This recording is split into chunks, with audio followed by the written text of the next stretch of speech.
All right, guys, welcome to our Rosebud Thorn. Today we are talking Rosebud Thorns from June 16th through to June 28th.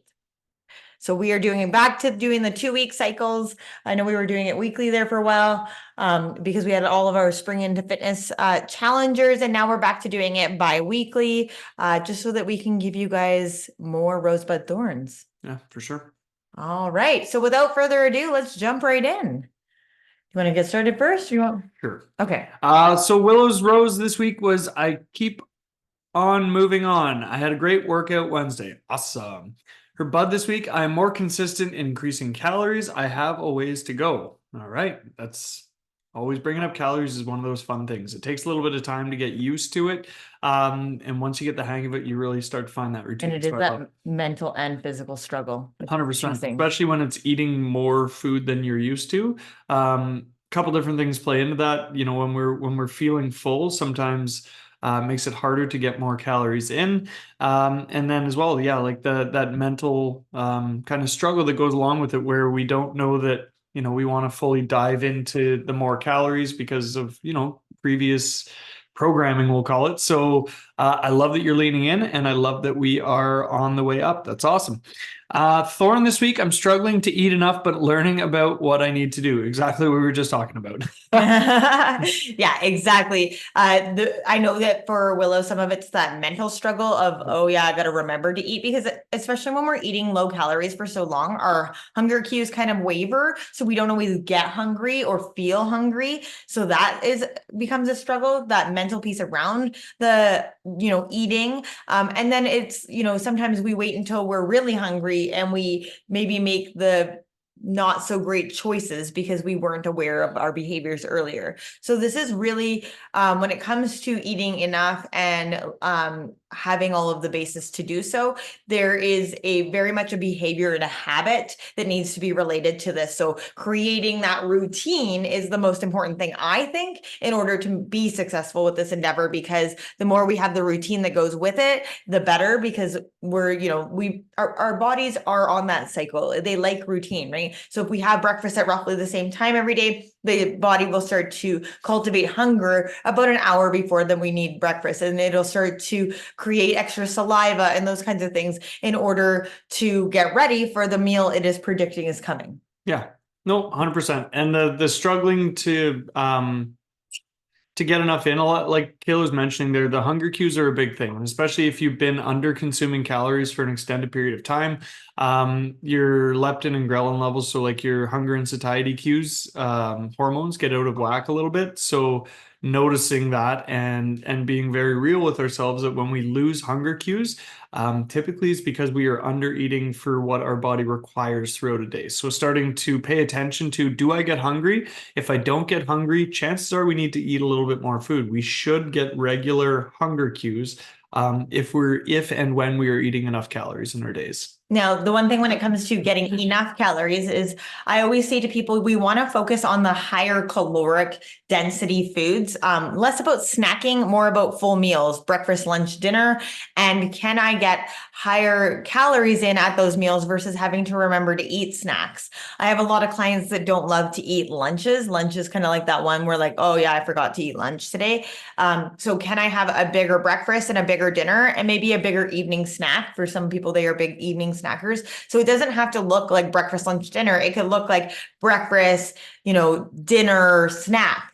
It's still that 3 that we're kind of aiming for. Now, does it have to be 3? Absolutely not. The research shows that it can be 2 meals, it can be 10 meals.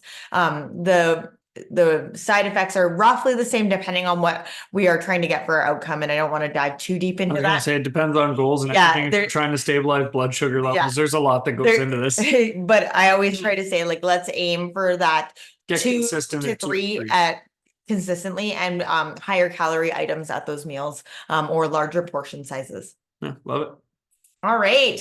Kayla says her rows getting workouts in has been more consistent. It wasn't always what I planned, but if I couldn't do what I had planned, I was able to do something else at a different time. That's amazing. Yeah, I love the idea of the fluidity there. Yes, and that it doesn't have to be perfect. It's just something. But bringing lunch to work slowly but surely. Still need to bring more to hold me over for the day, but it's more than just 2 slices of toast. Awesome. That's wicked.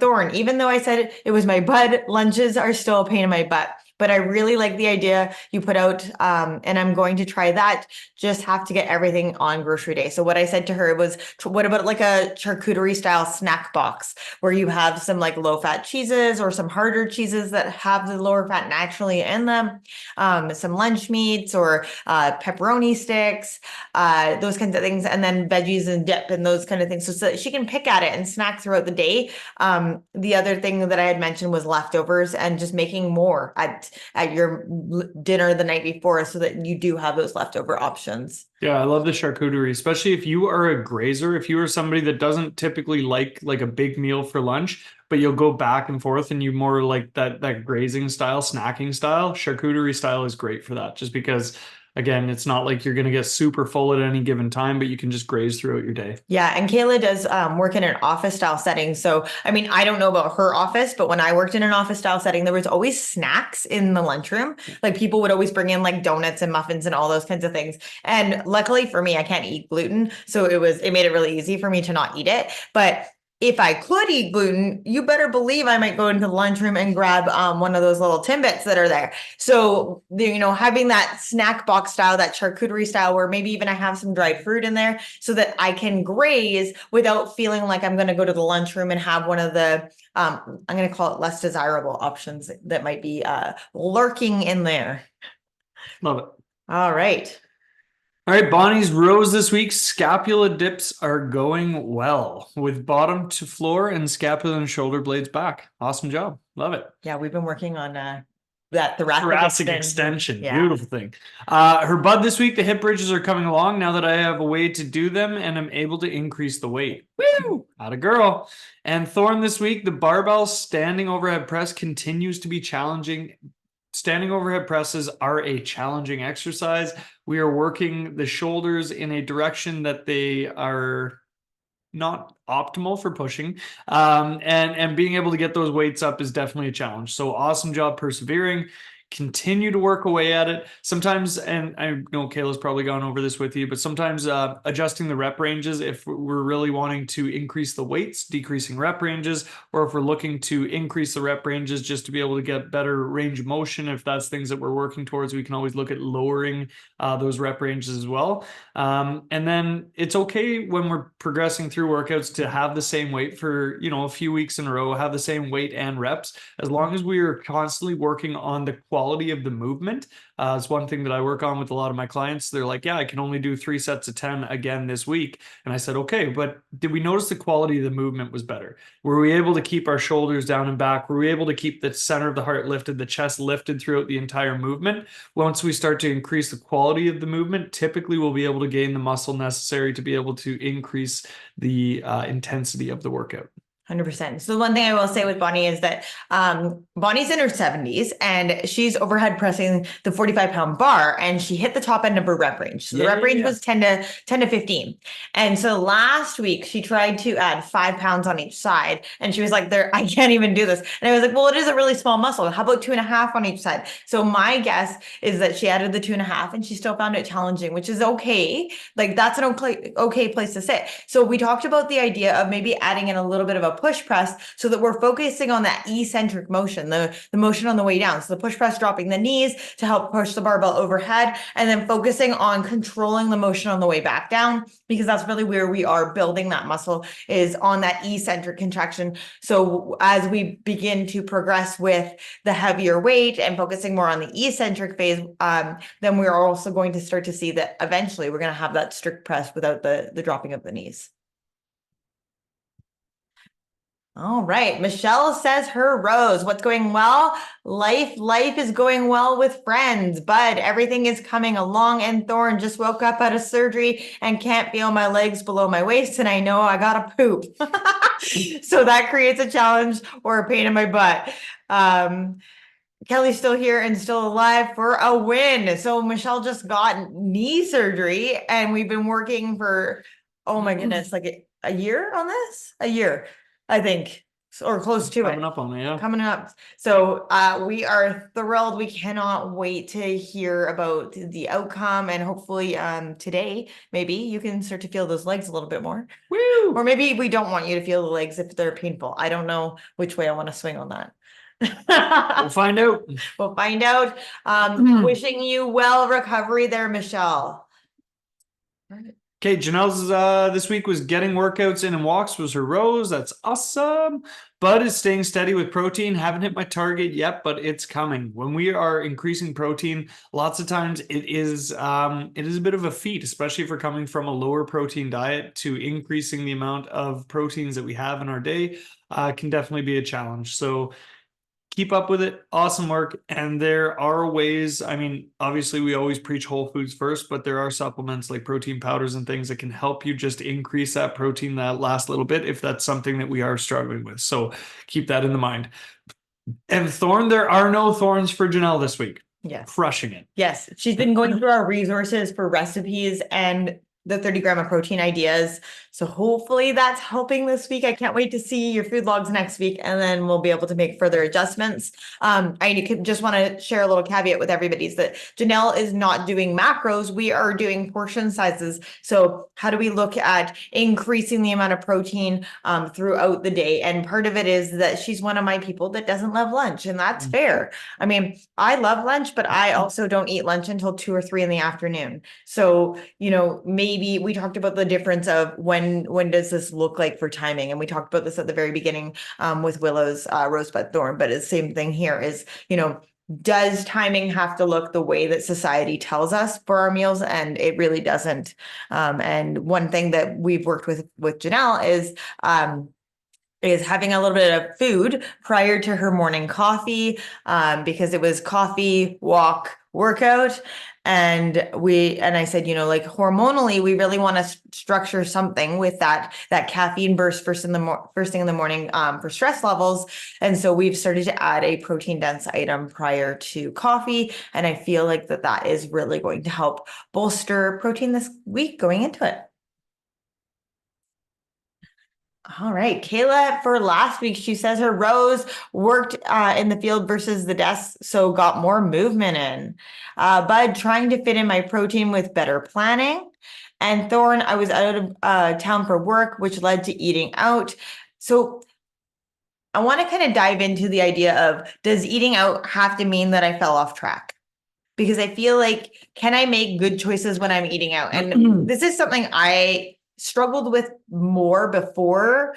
I think I've really started to wrap my head more so around it, but it's really that idea of, does eating out have to be special, right? Like we look at a menu and you go, oh, I want that. And then you start to like salivate. And does it have to be that one item that I want, or can I choose a healthier item that might nourish my body and make my body feel better? It doesn't have to be this special experience every time I go out to eat out. Yeah, 100%.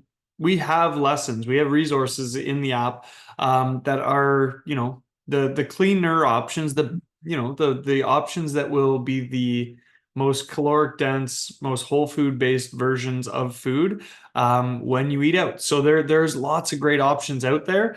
And one of the biggest tricks and one of the biggest things that you can do when you are eating out is if you're having salads or if we're having pastas and things like that, asking for half the sauce or getting the sauce on the side for salads so that you can kind of gauge how much you put on. Because if you go out 9 times out of 10, when they put the sauces on those things, they put it on thick. So just keeping an eye on that, because that adds a ton of calories.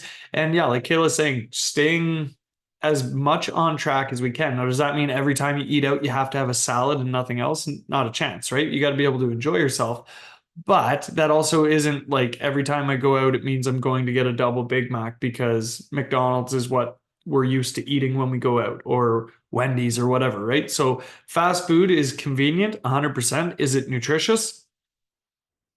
Well, it depends on what you're getting, right? There's options. I always say, like, if you can opt for Mexican fast food. And the reason why I say that is, yes, some of it is fried, so we can kind of mitigate that with soft tacos or burritos or those kinds of things. But in all reality, for the most part, it's probably the most whole food fast food that you're going to find, right? The salsa is made from tomatoes. They usually load it up with veggies. It's usually protein dense, coming from beans and meat-based proteins. You know, you can opt for no cheese if you want to lower the fat on there. If you want to increase the fat, maybe we add guacamole. Like, there's a lot more of that whole food variety available with a lot of the Mexican style fast foods versus our Western style fast food, where we really do, you know, we pack on the processing with our buns and our French fries and all of these other things. There's way more processing to it. So try to aim for as whole food as possible. And I've started to notice that there are restaurants popping up all over the place, like Bar Burrito and stuff like that, that are now like a chain, more whole food fast food. Yeah, and then I mean, if you are not somebody that likes Mexican food, that's okay too. There's options that are the westernized version of it. Thinking like Subway has rice bowls that you can get. Walkbox has rice bowls, and you know, you can get rice noodles, or you can just get rice in there mixed with the sauces. Like there's tons of options that are out there. Asian's another good quick and easy meal that you can go. Walkbox is one of my favorite things. They make some spicy sauces in there. What I like about Walkbox too is that, like, at least when I was on prep, I was able to ask for half the amount of carb and double the amount of veg. Yeah. So you can really like customize it. I think there are quite a few people that also go to Edo, Japan. So that's another option, like some sushi or some sort of I'm gonna call it like a stir fry. Just again, watch the sauces. The sauces tend to be where we pack the calories. 100%. All right. Okay, Megan this week, or last week, sorry. Rose was feeling more confident that the process is working, 110%, crushing it. Bud feeling a little off this week, been fighting off inflammation, fatigue, and a headache. Oh man. Somebody ate gluten. Retro. Yeah. And Thorn from last week, time. I need more hours in a day. Me too, sister. I think any adult can resonate with that. And this is something I say to everybody, and it's one of those things that I know a lot of people brush off when I first say it. But I'm gonna challenge you to do a time inventory. Okay? Like, legitimately take the time to do it. I know it's a bit of a pain in the butt to sit down and write everything you do out in a day, but just do it for a couple days. Do it for 2 or 3 days where you write out every half hour on the half hour and just keep it with you. And every half hour, you can do it on your phone in your notes section, but every half hour, write whatever you are doing down and be honest with yourself. See where you're losing time, because every single person that is listening to this, every single person that we train, and every single person in this freaking world has ways they waste time that they don't even realize it. When we inventory our time, we start to realize where we're wasting time, where we're losing time. It might not even be wasting. It could be things that need to be done, but they're not the top of that priority list. They're not the things that we say we need more time to be able to do. So starting to see where our priorities lay, where our actual priorities lay, where we say they lay, and where we spend our time that day. That rhymed. That was actually one of the pieces of feedback that we had a social media post about, you know, like, what are some of the best pieces of advice that we've ever kind of given you? And one of them was to do the time inventory, that the person was resistant in regards to doing it, did it, and couldn't believe how much time they took back. I can tell you, I know I waste a half an hour every morning, but for me, it's a non-negotiable. It's really important to me. I don't spend much time on social media. And I like to lay in bed and scroll on social media for the first half hour as I wake up. So again, it comes back to those priorities. Is it important for me to get up in the morning? Yes, but I will set my alarm a little bit earlier so that I have that time to like slowly, progressively get going with my day, because I don't sit on it any other time. Well, and this is the portion of being honest with ourselves, right? Like there's people that would do that and then they just wouldn't include it in their time inventory, and they'd be like, oh, my day started at 7. Bullshit. Your day started at 6:30. You poop for a half hour, then you social media'd. Yeah, or like what are your non-negotiables? Like, hey, I don't do anything, you know, for work, quote unquote, after 8 p.m. maybe if that's, I mean, that's not my non-negotiable, but I'm just saying, like, if that is it, or every day at 8 p.m., that's my TV time, like whatever your rules are and your non-negotiables, and then you tell me, oh, I don't have enough time to do that. Well, you watch TV from 8 till 10, that's 2 hours. Do you need 2 hours of television? Mhm. Like, oh yeah, that's really important to me. This is my time that I do something for me. If that is your something for you, that might be your non-negotiable. Does it have to be 7 days a week? Where is the wiggle room, and what would you do with that extra time if you had it? So that's that other piece of, like, sometimes we feel like we're on this rat race, this hamster wheel, but if you had extra time, like Megan's saying, I wish I had more time, what would you do with that extra time? Why do you want that extra time? And could you include the activities that you say you need more time for in your time frame now if we optimize that schedule a bit? 100%. Love it. Okay. Last week, Willow says her rose, I'm finding more focus on myself this week, but I'm working on logging and moving more, and it's working. Thorn, I'm working on not getting too far ahead of myself and just on doing my best today. I can feel really overwhelmed. So, I mean, that's fair. We talked about, like, not planning too far in advance for her. We talked really much about, like, let's take it day by day. Like, yes, you have your workouts scheduled, but can you, instead of worrying about Thursday's workout, can you just focus on today? Mhm. Can we just take a moment, and how do I do better in this moment? Or versus I have to meal prep for the whole week, or I have to plan my meals for the whole week. Can I plan my meals every morning? Like, is that something that's available in my schedule, right? Every person's schedule is different, and everybody's habits and behaviors are different. And so for her, it was, let's take it one day at a time, because it can feel scary or overwhelming, or too much in our own heads when we start to think too far in advance. Yeah, and I get that on the sense of when we're looking too far in the future, it can become overwhelming because our brain doesn't understand what's happening with the future. Our brain understands right now in the moment. So a part of this is, learning to become more present in the moment. And part of this is taking the time for yourself in the moment each day to be able to experience it and live it rather than fretting and worrying about what's to come. So I love that process change where it's, worrying about the future, worrying about what's coming, and being and becoming more present in the moment so that we can really experience this life. I love that. Mm-hmm. Okay. Emily last week said, Rose, I scored a free treadmill on my local buy nothing group. So I've really amped up my cardio this week. Hell yeah, how'd girl. Bud is, I haven't been focusing on a workout routine, just cardio. I need to balance it better. Okay. Workout routines are important, and we got some ones coming for you right away here, starting Monday, I believe. And then Thorn coming up with new and fun snack ideas that keep me full and curb the cravings. Wow. Okay. Well, first of all, I'd like to know what are your cravings? Because we all crave something different. Now, my sweet tooth has been really coming out, and I have found, for me, 2 pieces of dried mango does the trick for my sweet craving. Like, I literally just pull out 2 small pieces of dried mango, and they are sweet enough and they are delicious and chewy that they curb my sweet tooth. I don't need anything more.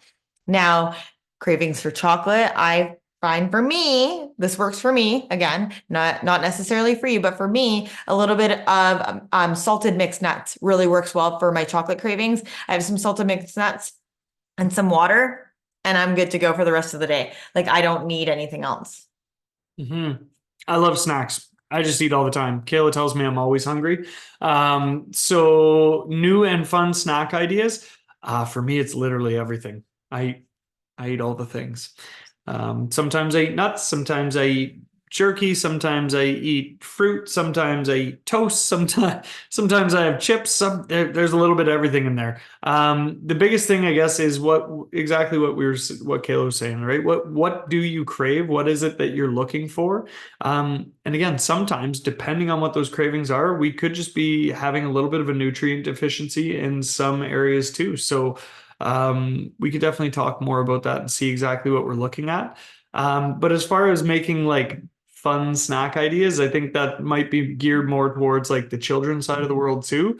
And finding the things that they enjoy and that they are willing to say yes to can be a challenge with kids sometimes. So again, with our children specifically, it comes down to the conditioning that they have. So it comes down to what we offer them, what they, even if they say no to begin with, maybe over time they will start to say yes, they will start to try things. I know it is pulling teeth to get my little guy to try a lot of new things. So lots of times we just tell him he needs to try one bite. Mhm. And then one bite turns into more eventually. He swore up and down that he hated nuts, and then he tried our RX bars that are packed with almonds, and he loves them. And it was like, you like nuts then, buddy? So again, exposure therapy is a beautiful thing for kids. And as far as snacks for adults, trying to stick to the most whole food options that you can. I know we're getting into watermelon season. That's fan favorite around our house.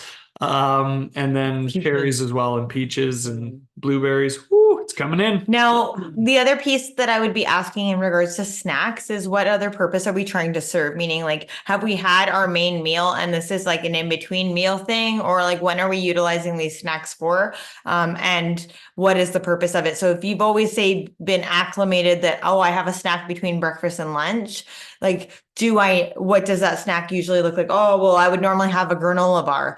So we don't jump from granola bar to spinach salad because that's way too far of a leap. But maybe I'm willing to jump from granola bar to like homemade carrot cake cookies, right? I have this really wonderful, like healthy recipe. That's why that was coming to my brain, but maybe that's a transition. So I go from a granola bar with like high fructose corn syrup in it, and I've now transitioned to homemade carrot cookies. Okay, well, that might be a snack idea to switch that out. Or maybe it is, Chips to sunflower seeds or exactly. So some sort of other transition. I mean, I've been buying dried bananas, what do you call them? Banana. No, these ones are banana chips. The plantain chips though I bought for you and I, and they were spicy and they were delicious. I didn't see banana chips, so The kids ate them. That's course why you they didn't see them. So yeah, keep up. Maybe give us some ideas if you're looking for snacks about when you'd like to use these snacks, what maybe the cravings are for, and we can help you out with some more ideas. yeah, heck yeah.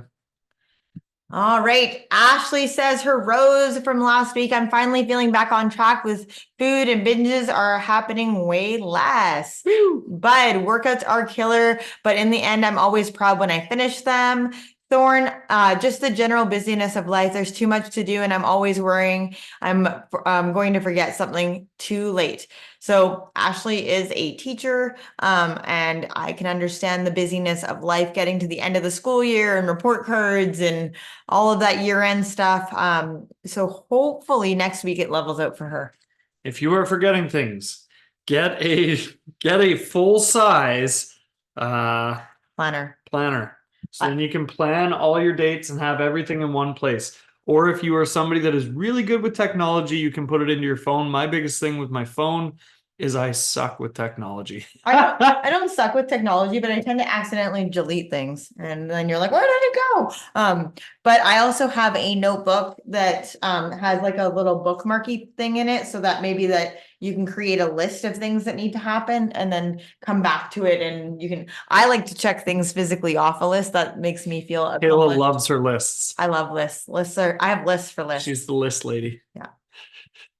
All right. And Janelle's rose from last week was movement. Her bud was eating more of the right foods, she thinks. And her thorn, nothing is coming to mind at the moment. That's 2 weeks in a row. She's just crushing life. Sounds like Janelle is absolutely rocking it. Atta girl.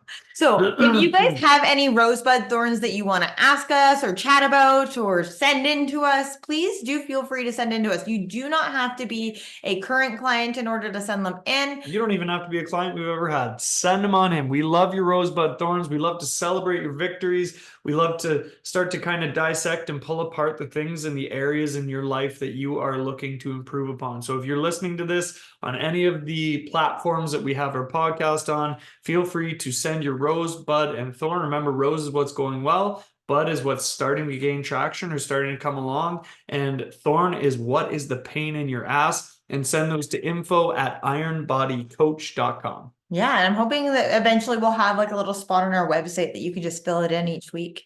And then it'll maybe send it on over to us. Send it to the web developers again. Yeah, one more thing to do, right? Well, thank you guys so much for spending this time with us to listen to the Rosebud Thorns and maybe get a couple tidbits of information. And we will be getting back to podcasts here, I feel like throughout the summer from time to time. We'll see. It's a busy summer. So if you have ideas or things that you would like us to touch on our podcast too, we love getting ideas, guys. So feel free, again, emailing info@ironbodycoach.com. Thanks so much. Have an awesome rest of your day, guys. Bye for now.